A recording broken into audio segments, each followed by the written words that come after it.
নলবাৰীত স্মাৰ্ট মিটাৰৰ বিৰুদ্ধে সদৰত ব্লক কংগ্ৰেছৰ প্ৰতিবাদ। শক্তিমন্ত্ৰী নন্দিতা গাৰ্লোছালৈ স্মাৰক পত্ৰ প্ৰেৰণ।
স্মাৰ্ট মিটাৰ লগোৱা কাৰ্যসূচী কিন্তু অন্যান্য ৰাজ্যসমূহত বন্ধ কৰা আৰম্ভ কৰিছে বা অতি কম পাৰ্চেণ্টেজ এতিয়ালৈকে লগোৱা হৈছে।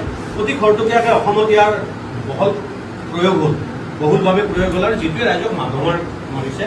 300 টকা য'ত বিল আহিব লাগে তাত 1800 টকা 2000 টকা আহে বুলি সকলোৰে আপত্তি আছে। আটাইতকৈ ডাঙৰ কথা, মই নিজে এনেকুৱা 2-3টা কমপ্লেইন পাইছোঁ যে মিটাৰটোলৈকে আপোনালোকৰ ডিপাৰ্টমেণ্টৰ দায়িত্ব। যদি ভিতৰৰ গোটেই লাইট চুইচ চব বন্ধও থাকে তেতিয়াও বহু সময়ত টকা কটা যোৱাৰ অভিযোগ আমি পাইছোঁ। এনেকুৱা কথাবিলাকত আপোনালোকৰ সুদৃষ্টি ৰাখি অসমৰ মাননীয় শক্তিমন্ত্ৰী মহোদয়ালৈ আপোনাৰ জৰিয়তে আমি এখন মেমৰেণ্ডাম দিবলৈ আহিছোঁ। আশা ৰাখিম এইখন এখন সাধাৰণ কাগজ বুলি আপোনাৰ অফিচত পেলাই নথয়।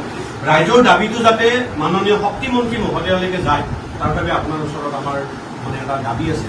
সেই দাবীটো আপুনি প্ৰেৰণ কৰিবলৈ আশা ৰাখিছোঁ।